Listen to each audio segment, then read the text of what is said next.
Welcome to Whistle Talk, your ultimate destination for all things football officiating. Today we have a true gem joining us on the show, Coach Zach Hilbers, the mastermind behind the West Bloomfield Lakers football team. Together we'll delve into the nuances of coaching, officiating, and the electrifying world of high school football in the Detroit, Michigan area. From dissecting rules changes to sharing memorable moments on the field, this episode promises to be a touchdown of insight and excitement. So grab your whistle and get ready to huddle up with Coach Hilbers. That's coming up next on Whistle Talk. Are you a football fan? Have you ever found yourself wondering what in the world was that ref thinking? Well, Mike D, the referee, is here to help. Join me on Whistle Talk as I talk to professionals on the field and in the booth to help you understand what is going on inside the mind of a football official. All right. Welcome back, ladies and gentlemen, to another episode of Whistle Talk, where we're going to dive into the world of football officiating and coaching today.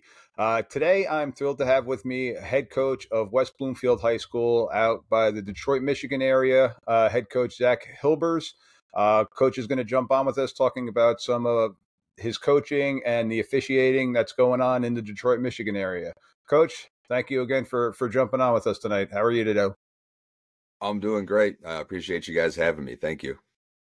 Our pleasure. Our pleasure. I keep saying my pleasure. It's just me.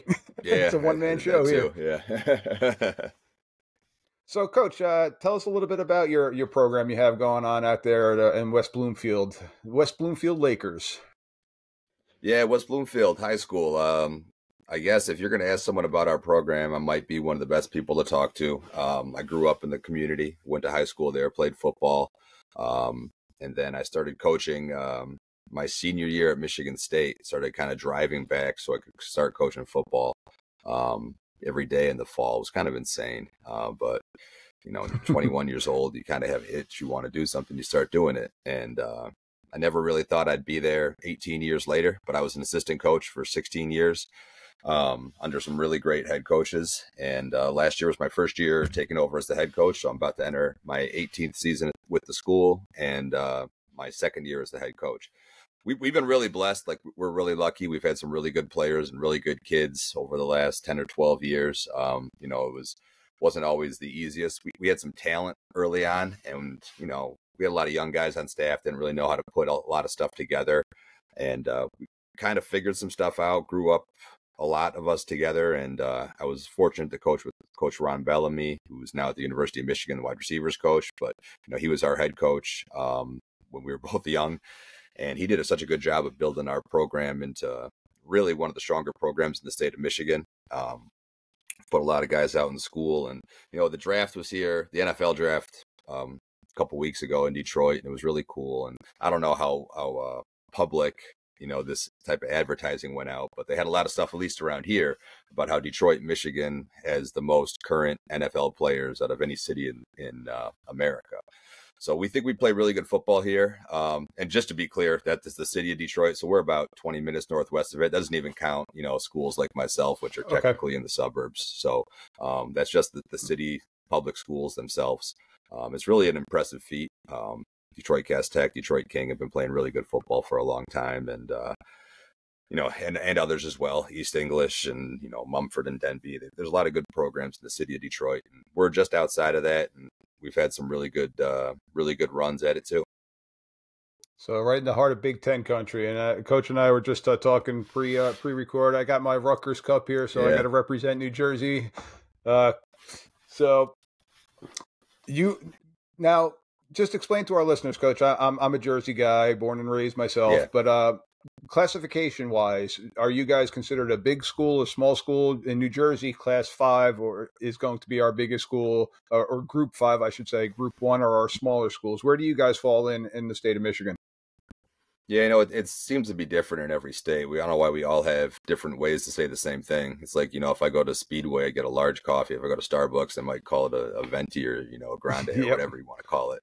But we're in the biggest classification in Michigan, which is Division I here, is what they call it. We're right pretty solid in the middle of Division I in terms of like school population. So we just have just under 2,000 students in our school. The biggest schools in the state will have about 3,000. And Division I kind of cuts off about 1,500. Okay, yeah, that, numbers wise, we're about the same in New Jersey as you guys are out there in Michigan. We just reversed the numbers, so we're 5 is our biggest, Yeah, 1's our yeah. smallest. So, Coach, going into your 18th year now, coaching, starting at a young age, that's awesome. You've had to now have seen some different challenges going on, just diving into the whole officiating thing and stuff like that. hmm What challenges have you seen with just like managing games efficiently and stuff like that from possibly an official's point of view? Because things are different state to state. We all kind of basically go by the NFHS rules, but how Right. they're enforced does tend to change from state to state. Yeah. We're pretty lucky. Like I would say, like over 90% of our guys are really good guys. Officials are really good guys. They're competent. They know the rules. But that probably has a lot to do with us being in a large classification, being in at least according to all the metrics that the smart computer people put out. We've been in the strongest league in the state of Michigan, like the last 4 or 5 years. So I do think that we very often get, I guess, the not the short end of the stick, the long stick, whatever the expression might be. But Yep. yeah, we're fortunate because, when I go to our league meetings and our county meetings and I hear some of the stories from some of the guys in the smaller schools and the smaller divisions, it's not always the case. And I think a lot of the issues is that our officials, our population is just getting a little bit older and they don't have the same recycling of new talent come in. So it just gets difficult. You just get more guys that they're not bad. It's just they're inexperienced, and I don't think it's fair to put a 22 to 25-year-old kid in a varsity football game that's just learning, the mechanics and really the speed of the game. It's just not there yet. You know what I mean? So we're in a spot where we have to do that to get all the games covered, but it's really not fair to anybody. I don't exactly have a better solution either. No, and I agree with you from being on both sides of it. Excuse me. And we've talked about this on some of my previous episodes. Since COVID, the numbers of officials has unfortunately decreased. The age has increased, so you're seeing that correlation. And we're having in New Jersey, in our area specifically, we're actually having problems filling games that our athletic directors have asked coaches to move games from Friday nights to possibly Saturday nights or even Thursday nights. We're typically a 6-man crew on the field in New Jersey. There are a couple of 5-man games. And then when we get into our playoff games, the later rounds of our playoffs, we go to a 7-man crew. What type of crews do you guys have out in Michigan? We're pretty consistently 5-man crew in the regular season. We get to the playoffs, it does switch to 7-man crew. So I don't know how many rounds of your playoffs there are. We have to qualify for the playoffs. And at the most you play 5 games. Last year we played 4, we were 1 away. So it's 7-man crews for those 5 games if you're able to get through all 5.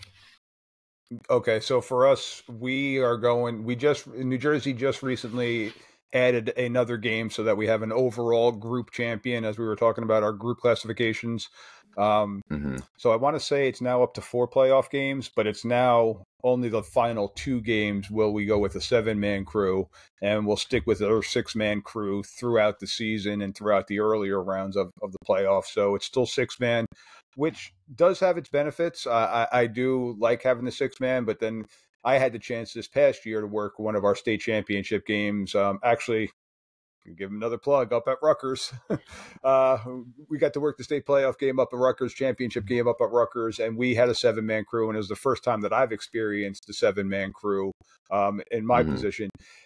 And you were mentioning it before, having young guys out there, 22, 23.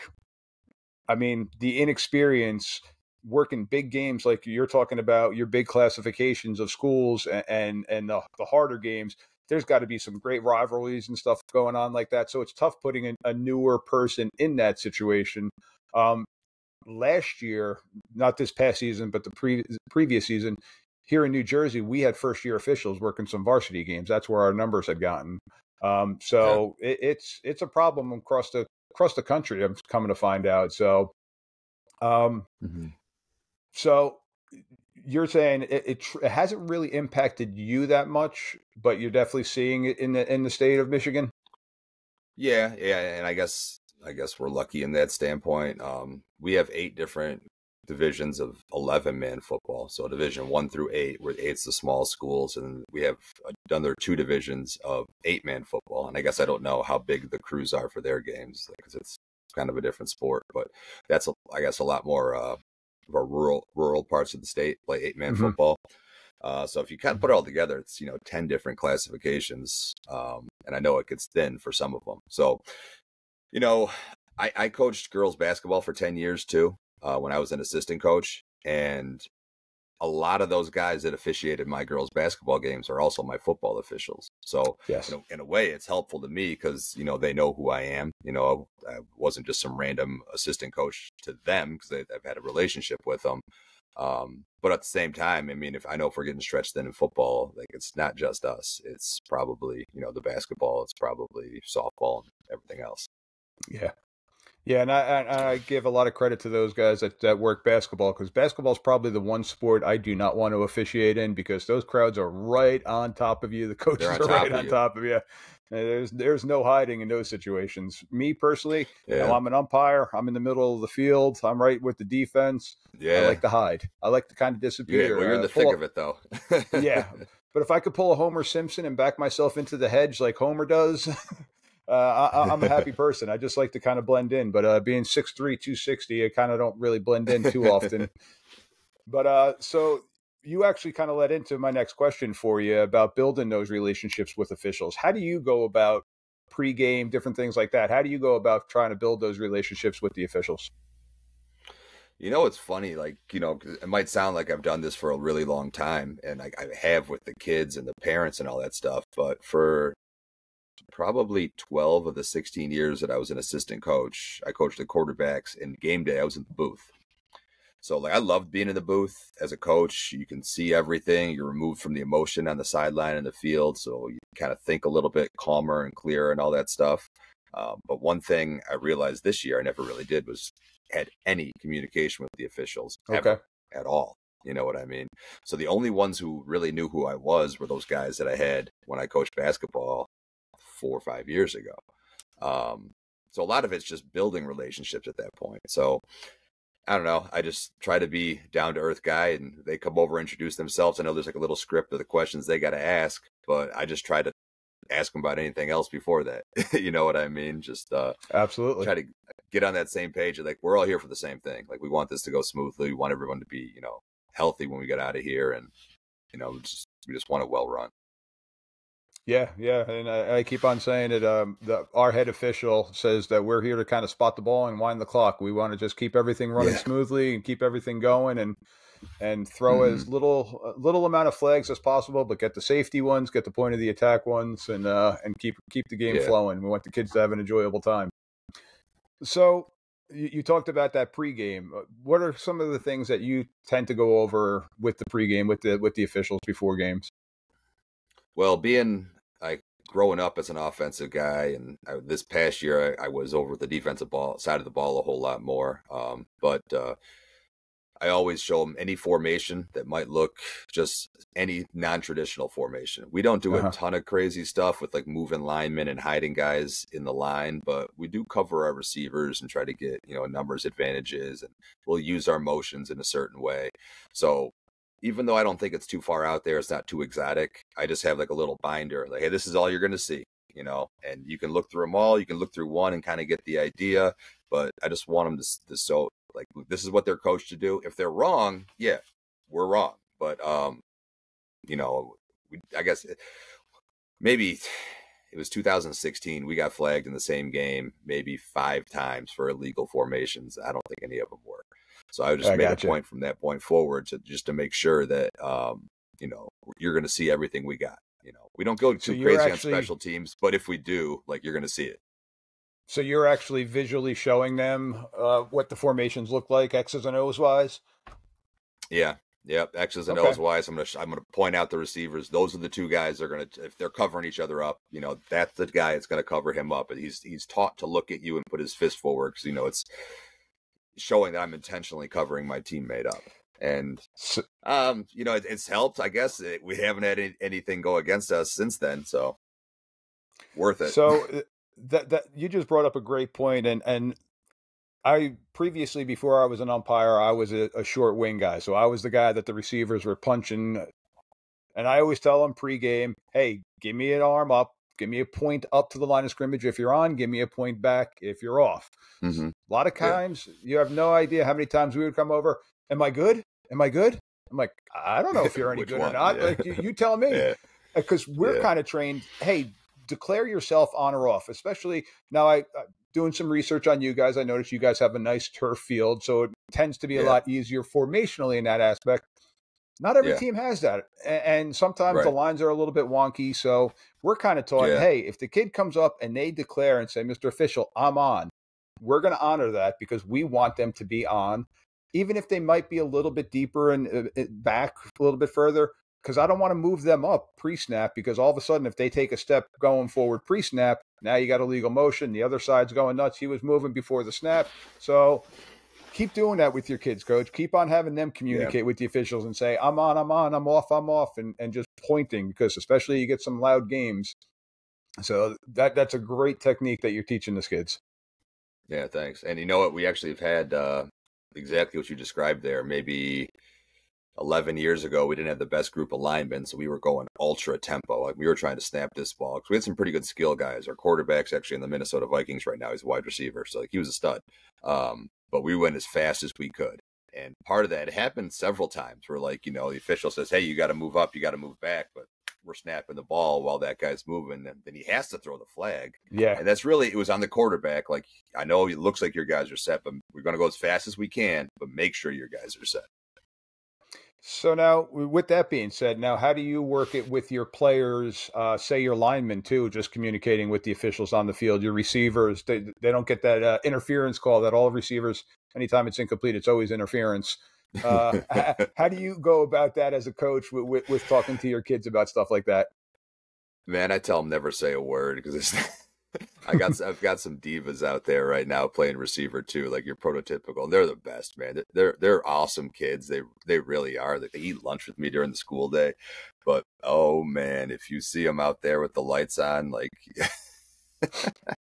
yeah. So you got to rein them in a little bit. So just don't ever say a word. Like, you can complain, like, in the heat of the moment, like vent frustration, maybe throw your arms up, but then just walk away. Like, let it be gone. Don't let it get into you, because that whole next play mentality, like, for it, in that instance, it's true too.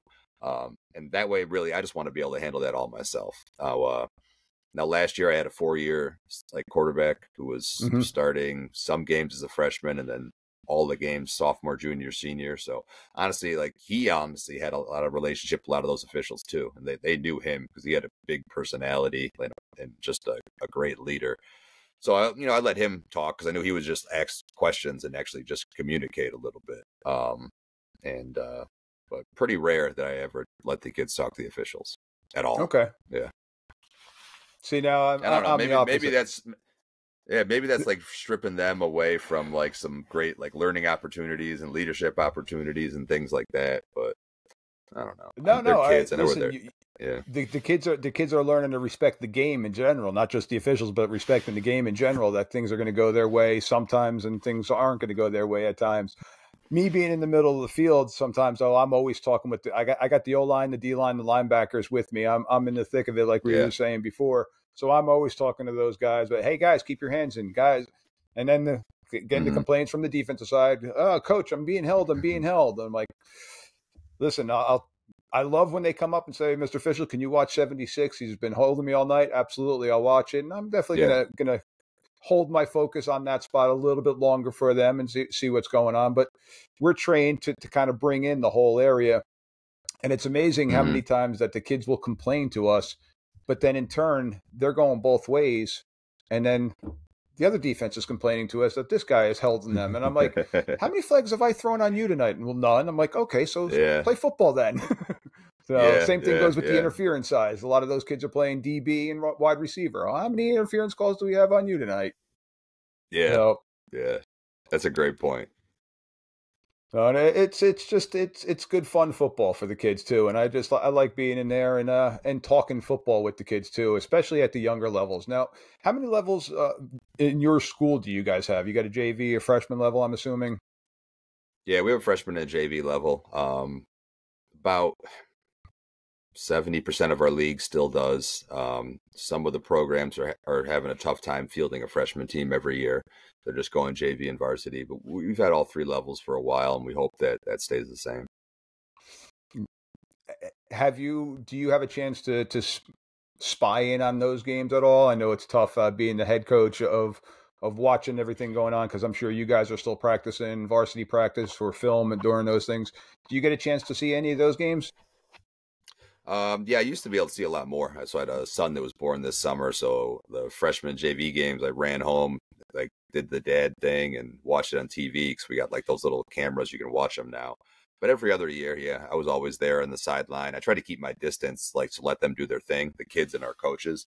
But, Yep. just to be there and be present and really support the kids and get to know them. So with that being said, give me some of your experiences on the officiating end when you're getting the lower level games. Yeah, I mean, it's some of the guys are the same. That'll just work on for us like a Thursday night and then a Friday night too. That just, I don't know, they're just grinders like that. But then, there's a little bit more inexperience at those levels, and I got some younger coaches that don't always handle, that inexperience. But they're both inexperienced, I guess, the coach Correct. and the official. So yeah, I mean, there's definitely going to be more mistakes, but there's more mistakes by the players as well. It's kind of goes all the way around. Yep, and that's kind of you answered my question. Kind of gave you a little lead pass on that one, because Yeah, that I still work freshman games. I still work JV games when my schedule is open. So predominantly the majority of our chapter of officials do work the lower level games too, on top of the Fridays and Saturdays. But the Friday, Saturday games take precedence over the younger games. But I use it as a teaching moment. I don't even want to bring a flag out with me for a freshman game. I want to talk to the kids, because it's still a learning level. Like I will go into the offensive huddle and say, listen, 58, you were holding the last 3 plays. On Friday nights, that flag's coming out and you're getting ripped by your coach. I said, so either you correct it now or you're going to start seeing some laundry on the ground. And they're like, oh, okay. Well, and that's a mentality that I have. But then I also do the same thing with some younger officials too. I'll go up and we do have a mentorship program here in New Jersey where we will work with our younger officials, and you are going to see the younger officials getting on the field, because the only way that they're getting better, just like the players, is by getting the reps and seeing the different things. So the lower levels definitely help out immensely with that. But hopefully you're not getting thrown in with 3 or 4 brand new guys. Hopefully there's at least one seasoned veteran with the crew working those younger games for you. Oh yeah, there always is. That's good. That's good. So, Coach, with that, we're going to take a short pause. We're going to take a little beer run here, so we can go refill if we need to refill. And when we come back, we are going to jump right into our little coach's quiz, our flagged facts quiz game for Coach Hilbers here. So, ladies and gentlemen, come on back. We will be right back in a moment. If you're enjoying today's show and you want to show your appreciation to Mike D, you can buy him a beer by clicking on the link in the show notes, or go to buymeacoffee.com/Mike D the referee. And as always, make sure to click follow and give 5 stars. Thanks for listening. Cheers. All right, ladies and gentlemen, we are back here with Coach Hilbers from West Bloomfield High out in the Detroit, Michigan area. Coach, are you ready for your flagged facts? Are you ready for our Whistle Talk rule quiz? I'm ready for it. Let's do it. All right. So, question number 1. Here we go. 4th and 5 from the B20. A43 takes a handoff, gains 2 yards, fumbles, and A76 recovers the ball at the B14, and it advances it to the B12. Now, Coach and I were talking pre-production here about the A's and the B's. So for our new listeners out there, A is offense, B is defense. It's just the officials' language that we speak to each other. So again, 4th and 5, gains 2 yards, but fumbles. Offensive lineman now picks it up, a little scoop, and advances it now to the 12-yard line. So the lineman gained 8 yards total. So, Coach, what do we got here? We got a penalty. We got a first down. We got a change of possession. What do you think? That should be a first down. I think it's the NFL where you can't advance or you can't fumble forward or advance a fumble. I forget the exact wording. The NFL guys do it. But that should be a first down. Absolutely. So in the high school rules, it would be 1st and 10 from the 12-yard line. A is allowed to advance a fumble. And an interesting one I had a couple seasons ago, running back fumbled the ball on the 3-yard line. Ball rolled into the end zone where an offensive lineman dove on it. And an offensive lineman got credited with a touchdown. So they can advance it, they can recover it, and it would be a touchdown, or in this scenario, it would be first down for the offense. So that's Coach, a big man's dream right there. Big man's dream. I always try talking my college coach into doing a little tackle throwback, but he wasn't having it.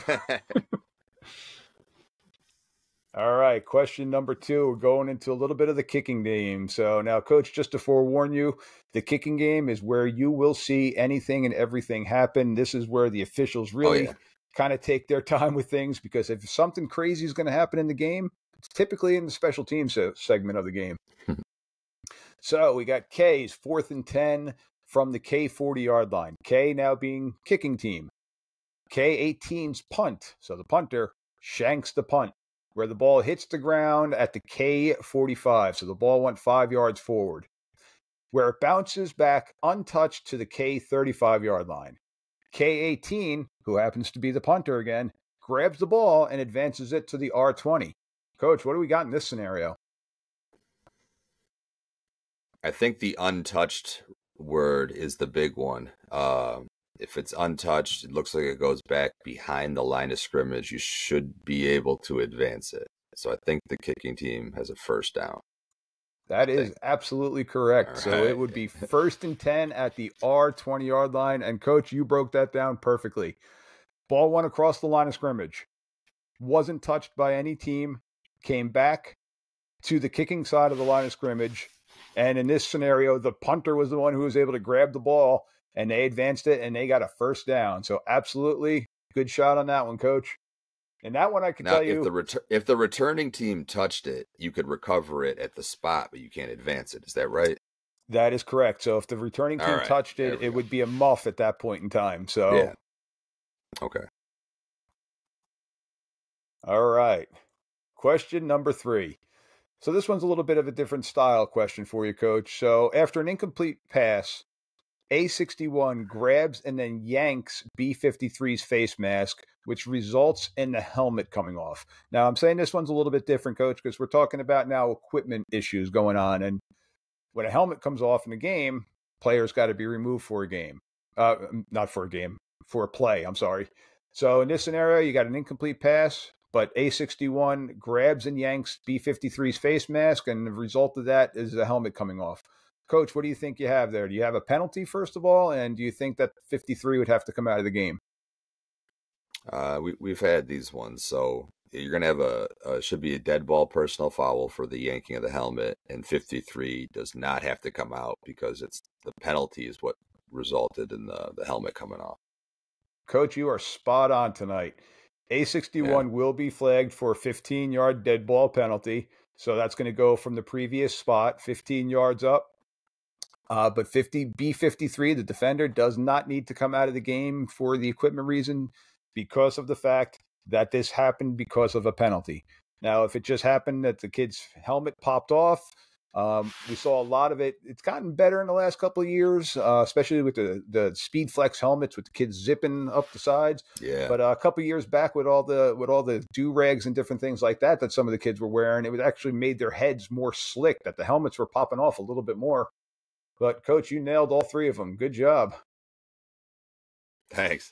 Yeah, we've had that one happen almost down to a T. We've had a kid receive the foul.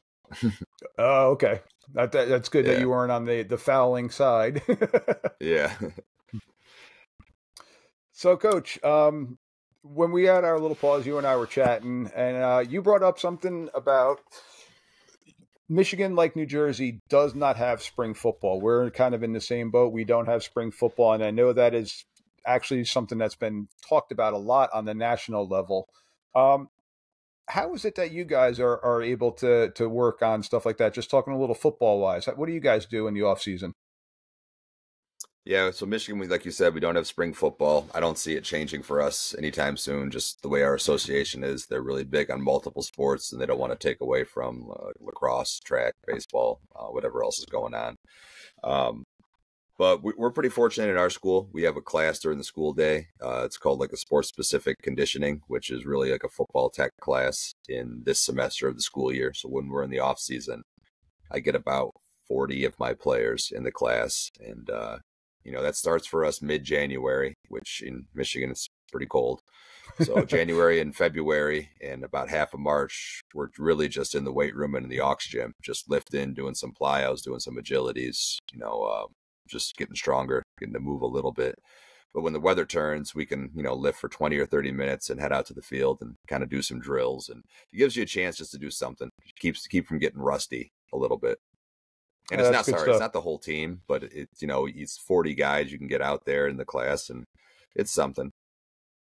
Oh, absolutely. And that's an interesting thing. And I know we're an officiating show. We're not really talking about officiating in this quick segment here, but that's just an interesting take on how Michigan runs it. Here in New Jersey, I mentioned we have what's called option 2 for some schools. It's actually not even a statewide type of scenario, but the kids can opt out of being in phys ed. So it's in lieu of phys ed. They're basically into a study hall class. But in the class in my school district, they're in a classroom and they're supposed to be studying, i.e. staring at their cell phones. A whole nother issue. All right. So getting a little bit back on track here, Coach. What kind of rule changes have you guys seen? Something that you kind of feel was needed? Anything in the past couple of years that you're like, finally, okay, we got that rule in place? Well, one thing that I did when I became the head coach is I stepped away from, got out of the booth and coaching the quarterbacks and being with the offense and game planning and all that stuff. And I started coaching special teams because I wanted my offensive coordinator to do the offense, my D coordinator to do the defense. And I wanted to be connected to the whole team. I thought special teams was a really good way to do that. You get players from, both sides of the balls that can do that. And I also want to, make the special teams decisions for the teams about whether we're kicking, going for it. If we're ever going to fake anything, it's my call. But I guess with that, to answer your question, is it feels like, and it looks like it's going to happen again eventually to the high school level, that, things like the kickoff changes quite a bit, and it's usually for the good, whether it's, switching to the 5x5 or 6x4 and the run up zone and things like that. And who knows how long it'll be before we go to the NFL model, like the new one. If it works for them, I assume there'll be a trickle down effect, but I don't know. But that was one thing I feel like I always got to stay versed on, or the ways that those special teams rules can change. Mm-hmm. And I guess one that you mentioned was probably needed and good for the game, is different subject, unrelated, is the blocking behind a runner or a returner. Okay. Whether it's a blind side or just blocking it all when the ball carrier passes you back against where the play is going. And I forget when exactly it was, but I can tell you it was 2015 or 16. They made that an emphasis in Michigan. It might have been when the rule changed, because we were in the state finals in 2017, down by 1, receiving a punt with about 1 minute and 5 seconds left. And the kid returned it to the opposite 15 and it got called back, which was the correct call. But it was the correct call. Our kid, it wasn't in the back. It wasn't really dirty, but it was behind the runner. It was a good 2-3 yards behind the runner. Yep. Probably unnecessary. They threw the flag, and we went from the opposite 15 all the way back to our 30-yard line, didn't score, and we lost. And I remember thinking, if this was 2 years ago, we won a state title, because this is a new emphasis and a new rule. And now that it's 8-9 years later, it's just commonplace in football. And it was it was needed, to make the game safer, make it sustainable for kids going forward. But things like that I still have kids that think those blindside blocks shouldn't be fouls, and you have to coach it out of them. No, I don't care who you are. You can think it's soft. You can think that that's not real football, but it's going to get called every single time. So yeah. at that point, if you know that information, if you're doing it, it's selfish. So we got to not be selfish, and we got to play smart. So when that rule came into place, you're right, it was about 8 years ago now. That rule came in was when I was first getting involved in officiating, transitioning from the coaching side. And I had a hard time with it. I'm like, kind of like what you're saying with the kids. Yeah. But now, hindsight, looking back on it, I think it's one of the best rules that we have implemented in the last couple of years. You mentioned the scenario. It was on a punt return, and we were talking about in the quiz game that's where you're going to see the craziest stuff happening, because you got the ball going in all different directions, sideline to sideline, north and south. So you tend to see it on the broken plays or on the big returns and stuff like that. And it's a big point of emphasis because it's safety. And with the concussion stuff going on these days, it's definitely that's something that is needed. Any other type of fouls or things that you may want to see changed, or that you're looking to possibly, I don't know, something that you think could help the game out? I mean, not to get into it too much, like I'm sure half the people do with football now, it's just the consistency with the linemen down the field on the pass plays. Like, we'll run a few RPOs ourselves, and like our philosophy offensively is basically force them to throw a flag. If they do, all right, we'll be a little bit more cautious. Maybe we don't call those plays. You know what I mean? So like, we're guilty of it, but we also have seen people get away with it long enough where it's like, well, we don't do this too. Like, we're stupid. But then you get crews that are really good at it. They're on it. You telecom them in the pregame, like, hey, this team, you know, they run power a ton, and then they're going to pass off of it. This guard, like, I've seen him 8 yards downfield, and they'll throw the flag. So we got guys that are really good at it. So I know it's being addressed. I know it's incredibly difficult to do your regular mechanics and then look at the offensive line's placement when the ball's thrown. I know it's hard, but you know, maybe it's a better way to police that and manage it. So here's going to be my plug to the Michigan Officiating Association. All right. 6-man crew has helped us out immensely with that call, because now our 2 short wing officials are holding the line of scrimmage. And I can tell you, Coach, that short wing position is probably the most difficult position to officiate. The white hat has the spotlight on them. The umpire is in the middle and getting run over by the guys. But the keys that our short wings have of looking, where's the ball? We got momentum, lineman downfield. It's a difficult call. And now with the 5-man mechanic, one of those guys is taken off going downfield on a pass, kind of floating. So they're not really even looking for that, because they're trying to help the deep official out with interference calls. So now you have your umpire that's walking forward probably. And again, I don't know how Michigan, because mechanics are done a little bit different from state to state. But in New Jersey, our 5-man mechanic, I read pass, I'm walking up to the offensive line to try to see if the quarterback crosses the line of scrimmage. It's hard. Yeah. It's a very gray area too. Was the lineman down there before the quarterback released it? Was the lineman just quick? The ball was released and then they got down there. So it is a very difficult one. And you definitely want to have a crew that's consistent with it. So I can tell you honestly though, it's probably one of the hardest calls for us to make on a true consistent basis, because there's times where we say to each other, oh, crap, I think I just missed a lineman downfield. And we have headsets on. So I'll have a wing guy say, hey, Mike, do me a favor. Just tell 78 he was close to being downfield on that one. And I'll walk over to the offense and say, make sure you're holding your water there, kid. So it's stuff that we try to do a little bit more preventative officiating. Yeah, I mean, it makes sense that it's hard. I mean, the whole concept of the play is that, you know, you're confusing the reads of the defense. You know what I mean? Yep. So it's meant to deceive. You know, I grew up running the triple options. This is a long time ago, but you know, like 20 years ago, I remember a time where just double wing flex bone, like you're watching Paul Johnson at Navy. You know, quarterback faked it. Like it was a really good fake. He's standing in the end zone holding the football, and the play was getting blown dead back there. So I know it, but it's meant to deceive. So at some point, it's if you're too good, it's a problem. Coach, I ran that offense for 3 years myself. I used to go down to Navy and clinic with them. So I'm one of the few still fans of it. I love it, but it's awesome. It's difficult. We got to play against it once a year. Like we play against like a spread flex bone type team that kind of does this hybrid stuff, and it's hard. It's hard. So now, Coach, transitioning a little bit from the officiating, 18 years, a couple state championships under your belt. Am I correct in saying that? We've won one. We were runners up the others. Okay, so you've had some big victories, some big moments.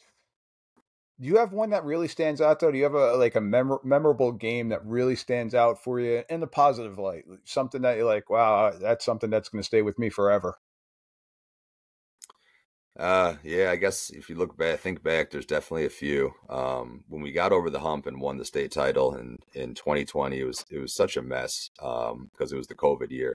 Our season was canceled by this state association at least twice. Honestly, it might have been 3 times. So we're out there in practice, with all these crazy rules in August, trying to make it work.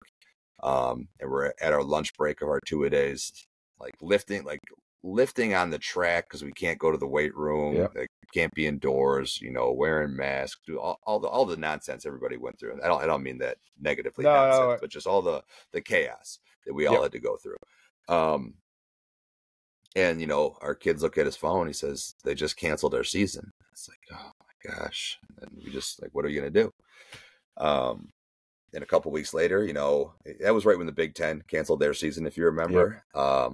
Other states figured out that they could kind of play. The Big Ten kind of figured out that they could make it work. And then the Michigan High School Association said, all right, we missed the first 3 games of the year. We're going to pick it up. And they did, kind of adjusted the schedule. We were all happy and went rolling through the playoffs and hit another COVID pause. And we were just through the regional round of the playoffs and they canceled the season again. And that time it felt like there's a little bit of finality to it. Like, wow, this is the second time it's been canceled. It's mid-November. Things aren't really looking good. We weren't supposed to do, but my wife and I hopped in the car, drove to Philadelphia to see our goddaughter, babysit for them so they could, while they were working at home and stuff like that. So I was in Philadelphia when we got a call saying, hey, we're back on. We got practice tomorrow. I was like, all right, I got to go home. Road trip. We're back on just like that. We had practice and they gave us about 2 or 3 weeks to kind of get reacclimated and ramp everything back up. And it was just nuts. We didn't finish the season until January. It was mid to late January. We were out playing in Michigan outdoors trying to make this happen. And in the semifinals, we had played the team that had knocked us out the previous 2 years and by 3 points and then by 4 points. They were both battles and we beat them in overtime. And just that whole process, I guess, of, you talk about sports and handling adversity and, the ebbs and flows of going up and down. And gosh, we dealt with it all. And to be able to have a year like that where you finish on top at the end, like that, yeah, I'll never forget that. Coach, my next question was going to be about handling adversity, but there is nothing more in your face than what you just talked about. That's life right there. Yeah. And that's one of the reasons I love this sport so much is because we're not just teaching football, we're teaching life. That's the ebbs and flows of the everyday life and what everyone was dealing with. And the fact that some kids did have the opportunity to still go out there and play. We kind of did the same thing here in Jersey. We still did have a season. It was shortened. And the respect on the field by the kids, the coaches, the officials, is everybody just saying, hey, we're here. We're doing this. We're playing football. Let's do this and have some fun with it and remember why we're here. So it definitely, it is a positive memory in a very tough, dark state of mind, tough state of a time frame. So that's right. Really good stuff. We were all just so happy to be there at that point. It was kind of crazy. And to your point, honestly, like I said, that second pause or that cancellation of our season, I'll be honest, I kind of lost hope, but our kids never did. They never did. They kept doing what they could do. Dealing with the unfortunate situation they were placed in. So our running back at the time was Donovan Edwards, who's the running back at the University of Michigan now. He had a pretty big game against Ohio State and Alabama, and then again the national championship game for University of Michigan. He was supposed to go to college. He was supposed to graduate early and go to college. He petitioned the NCAA if our season was high school season was extended, he could stay in high school and finish the season in January. So to have a kid like that like never lost hope, never lost focus, and went way out of his way to just in case we were able to play. It kept everybody else in line too. Like when you got this kid that's a leader like that, yeah, it was pretty cool. And in the long run, people that were associated with that are going to be better off for learning how to deal with it and seeing and going by his model of what he did. Hopefully, then they continue to just get better in life and on and off the gridiron, on and off the field. That's really good stuff, Coach. So, Coach, getting close to the end. Why don't you give our listeners a little shout out of your team, your players, your guys out there? They're busting their butts.